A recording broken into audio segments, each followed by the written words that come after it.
안녕하세요. 오늘 저희는 여러분께서 보내주신 자료, 통일 원리에서 말하는 인간 타락의 결과와 사탄의 활동, 이 글을 한번 깊이 들여다볼까 합니다. 네, 안녕하세요. 이게 인간의 고통이나 악의 문제에 대해서 상당히 독특한 설명을 내놓고 있더라고요. 맞아요. 우리가 보통 생각하는 거랑은 좀 다른 개념들이 많아서 흥미로웠어요. 그럼 바로 시작해볼까요? 이 자료에서 말하는 사탄과 인간의 관계, 그 시작점부터 좀 짚어주시죠. 네, 일단 이 자료는 타락한 천사장, 원래 이름이 누시엘이라고 하는데 이 존재가 사탄이 되었다고 봐요. 아, 천사장이 타락해서 사탄이 됐다. 그렇죠. 그리고 더 나아가서 첫 인간 조상하고 혈연 관계를 맺었다. 이렇게 설명합니다. 그래서 인간이 사탄의 자녀가 되었다는 식으로 요한복음 같은 구절을 인용하면서요. 혈연 관계요. 와, 그건 정말 독특한 해석이네요. 네, 그렇죠. 그래서 그 결과로 이 세상의 주권, 그러니까 통치권 같은 것이 사탄에게 넘어갔다고 보는 겁니다. 요한복음에서 말하는 세상 임금이나 고린도후서의 세상의 신 같은 표현들을 근거로 들고 있고요. 아, 그래서 이 세상이 사탄의 지배 아래 있게 되었다. 네, 심지어 인간뿐만 아니라 모든 피조물까지 그 영향 아래서 신음하게 되었다고 주장해요. 그럼 이 세상 임금이라는 사탄은 구체적으로 어떻게 활동한다고 설명하나요? 직접 나서진 않는다고 했던 것 같은데요. 맞아요.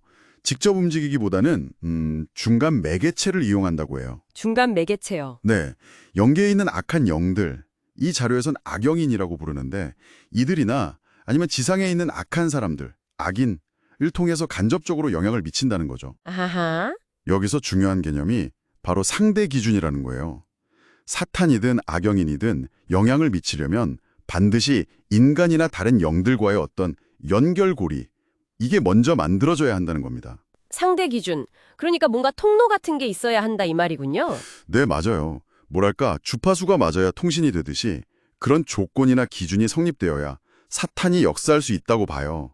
그렇다면 그 연결고리, 상대 기준을 끊는 게 중요하겠네요. 인간 입장에서. 바로 그겁니다. 이 자료는 그래서 인간 스스로 그 상대 기준을 끊어내야 한다고 강조해요. 이걸 책임 분담이라는 용어로 설명하는데요. 책임 분담. 그러니까 인간에게도 책임이 있다. 그렇죠. 단순히 사탄 탓만 할 게 아니라 인간 스스로 하나님과의 관계를 회복할 책임과 역할이 있다는 거죠. 좀 능동적인 역할을 강조하는 편이에요. 아, 그렇군요. 그래서 원래 상태로 돌아가는 그 복귀 섭리라는 과정이 그렇게 길어진다고 보는 거군요. 네, 인간의 책임 부분이 완료되지 않았기 때문이라고 해석하는 거죠. 이게 결국 선과 악을 가르는 기준하고도 연결될 것 같은데요. 선악 개념도 좀 특이했어요. 내용이 아니라 목적이 중요하다고요. 맞아요. 아주 독특한 관점인데 어떤 행동이나 욕망 그 자체가 선하거나 악한 게 아니라고 봐요. 행동 자체가요? 네. 그 행동이나 욕망이 향하는 목적이 뭐냐에 따라 선악이 갈린다는 거죠. 하나님의 창조 목적에 맞으면 선, 사탄의 목적을 이루는 쪽이면 악, 이런 식으로요. 그럼 예를 들어 욕망 같은 것도요? 네.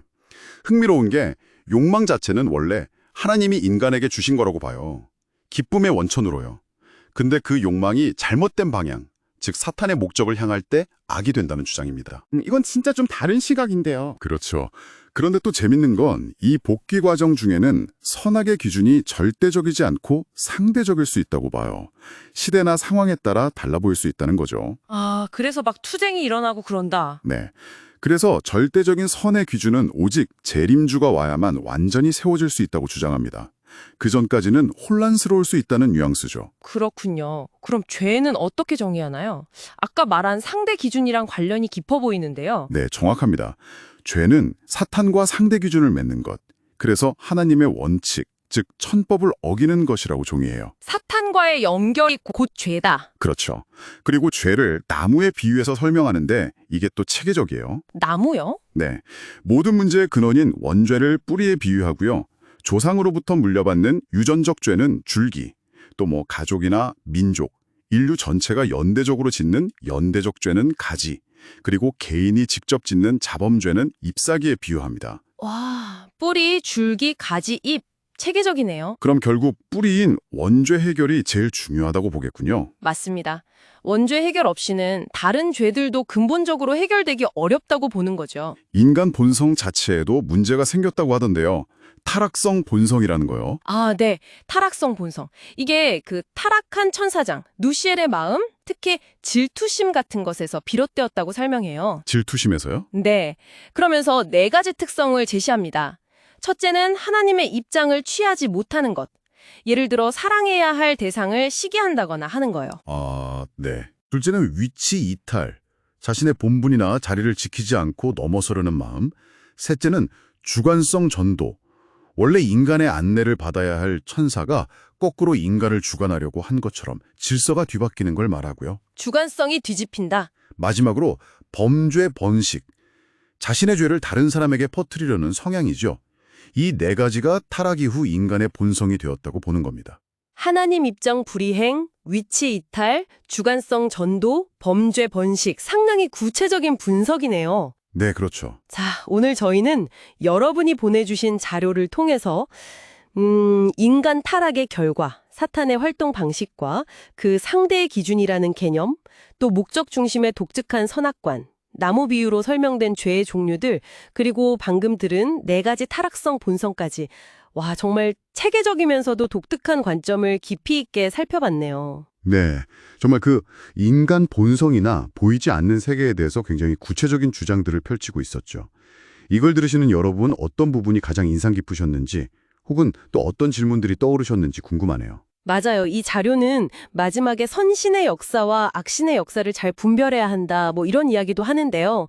오늘 저희가 나눈 이야기들을 바탕으로 한번 우리 삶에서 일어나는 여러 일들 속에서 그런 이면의 영적인 영향력 같은 것들을 어떻게 바라볼 수 있을지 혹은 어떻게 이해해야 할지 한 번쯤 곱씹어보는 시간을 가져보는 건 어떨까 싶습니다.